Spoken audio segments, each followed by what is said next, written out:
beat him at the buzzer with a jump shot in the circle, and Chicago has knocked off the Cavs 101 to 100. Jordan, open, Chicago with the lead. Michael Jordan had always thrived in these kinds of moments. It made him a legend. But those moments came in an era without social media. There was no Instagram Live from the locker room, no tweets dissecting his shooting percentage 5 minutes after tip-off. And no Twitter threads speculating why he got into a spat with his teammates in practice. His story, crafted in sweat, grit, and 6 golden rings, unfolded in a world where time slowed down just long enough for legends to breathe. But would MJ survive in the age of Twitter fingers and cancel culture? Would he have thrived or crumbled when every private moment is public? Every frown is a headline, and every post-game quote is a potential PR disaster. When Jordan first entered the league in 1984, he wasn't the second coming of anything yet. He was a kid from Wilmington, North Carolina, with a wicked first step and a competitive edge. He didn't just want to beat you, he wanted to make sure you remembered it. From the jump, the league knew he was something different. He had that uncanny sense of theater, that ability to make a mid-range fadeaway feel routine. But even then, greatness wasn't guaranteed. Jordan won scoring titles, yes, but titles without rings quickly start to feel hollow. For a stretch of years, he was a one-man team for the Chicago Bulls, but he couldn't break through the Detroit Pistons. Those bad boys, Isaiah, Lambeer, and Rodman, treated Jordan like a speed bump on their way to a championship. They eliminated Jordan and the Bulls in 3 straight postseasons in the late 80s, and for a time, they were right. Jordan's brilliance was undeniable, but basketball is cruel like that. You can drop 37 a night and still lose by 20. You can fly and yet never quite get over the mountain. But here's the thing, even in defeat, Jordan wasn't a meme. He wasn't a trending topic because there were no such things then. It was just the morning newspapers, and by daytime, everything is forgotten.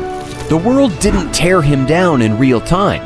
Jordan, in all his mystique, lived in those slow-burning embers. He controlled the narrative, and it worked for him. Back in the 90s, a man like Jordan could disappear for days, bury a story under 40 points, and control his image with a smile. But today, there's no hiding in the age of social media. There are cameras on every corner, microphones waiting outside every tunnel, and a digital audience with receipts, screenshots, and no mercy. There's something timeless about the way Jordan played, the way he carried himself, the way he stood in the face of pressure and made it look like theater. Now imagine all of that, but wrapped in the speed and noise of 2025. The timelines wouldn't survive. This is a man who once, with nothing but a shrug, silenced Portland, the world, and even himself. Game 1, 1992 Finals, he made 6 threes in the first half. He wasn't even a fan of the three-point shot. This kind of moment in today's era would have made him trend for weeks and months. You have to remember that Jordan was already the most marketable athlete on earth without social media.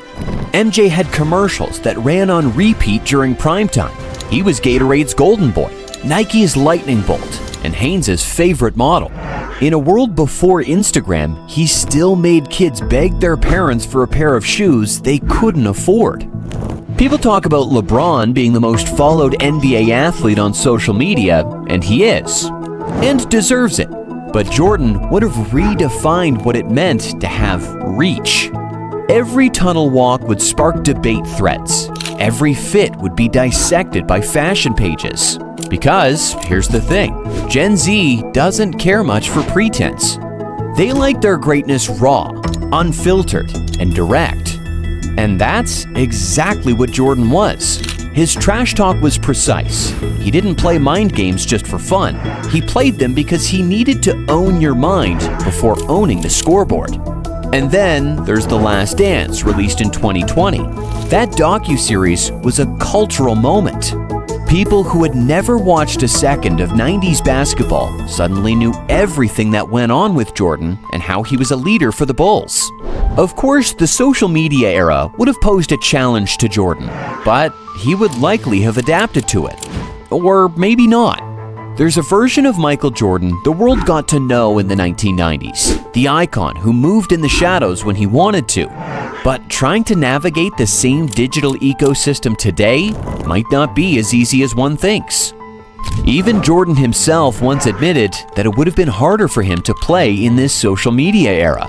He wasn't being dramatic, he was being honest. I don't know if I could have survived in this Twitter era where you don't have the privacy that you'd want, and what seems to be very innocent can always be misinterpreted. And when you start to unravel what that really means, when you go back and rewatch his story with today's lens, it becomes blindingly clear that the Michael Jordan we mythologize might have bled differently under the white-hot scrutiny of the social media era. Let's go back to the summer of 1993. Jordan was already a three-time champion, untouchable on the court and untouchable in the narrative. And then his father, James Jordan, was murdered in what was ruled a botched robbery, a gutting, senseless loss that devastated him to his core. In the 90s, he could grieve behind guarded doors, leaning on close friends, disappearing from basketball when he needed to. If that had played out in today's world, Jordan's head might not have been in the right place, as he'd wake up every morning with a reminder on social media that his dad was dead and he retired from basketball to play baseball. And then the whispers, those awful, baseless theories that still found oxygen even back then about gambling debts, mafia connections, and whether his retirement was really a suspension in disguise. And a swarm of influencers feasting on tragedy like it was content. There would have been an expectation, not a request, but a demand for Jordan to speak, to post, to hashtag his sorrow. The same man who famously avoided being political or overly personal would have been pulled into public mourning whether he wanted to or not. Silence in today's game is not neutral, it's suspicious. And that wasn't even the only fire he'd have to put out. Jordan's appetite for competition was over the top. It wasn't just that he didn't like losing, but it was a full-blown hunger that never slept, and it fed off to his teammates. The media would devour how he treated them. Jordan punched Steve Kerr in practice. He dressed down Scott Burrell like a stand-up comic doing a roast. Again, shit. If I ever see you again, I'm gonna whip your ass. Hey, you know I'm gonna whip your ass. If it's in the bar, His style was dominance first and empathy second. Back then, the footage stayed locked in film rooms and the occasional anecdote. Now, it'd be clipped, filtered, and flung across every timeline. That Steve Kerr punch would have gone viral in 10 seconds flat. There'd be Instagram comments calling him a sociopath and open letters asking the Bulls to act. He might not be canceled, but he'd be bruised by it. Especially in a time where athletes are expected not just to win, but to inspire on every platform in real time. Going back to that Last Dance documentary, sure, it was a huge hit, but it definitely caught some heat too. A lot of the backlash came from how the documentary was made, mainly because MJ had a lot of control over it. So, even though it was about the 1997-98 Bulls season, it ended up feeling more like Jordan's story, with everyone else orbiting around him.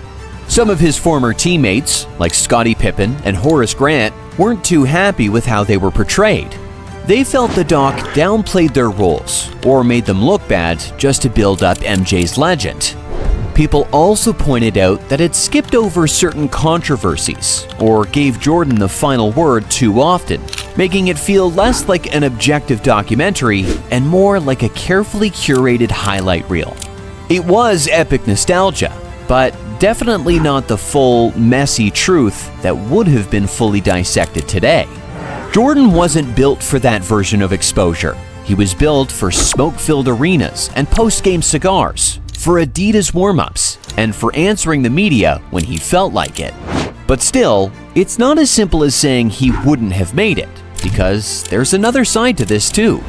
For all his wariness of the spotlight, Jordan was also a master of it. His whole game was myth-making.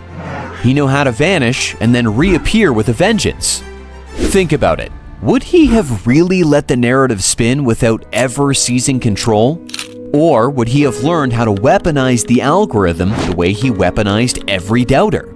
You look at someone like LeBron James, who's carried the weight of expectation since he was 16 and made it look normal, and you start to think that Jordan might have figured it out too. Yes, the barbs would come fast, and yes, he'd bleed under that digital microscope. But maybe he'd find new ways to feed the beast. An Instagram post with a photo of 6 rings, no caption, a sudden drop of a documentary trailer on YouTube, a cryptic tweet after a game-winning shot. Jordan was never not aware of his narrative. He just played at a time when he could control it with silence. In a new era, maybe he would have controlled it with a signal. Because at the end of it all, Jordan won. That's what always brought the world back. It didn't matter what rumors swirled or what headlines screamed. When he stepped onto the hardwood, the noise melted. He had that intangible gravity when it mattered most. He became undeniable. And if you dropped that same ice-veined killer into today's game, there's a good chance we'd still end up watching him raise a trophy, foam fingers in the background, and comment sections fighting over GOAT status.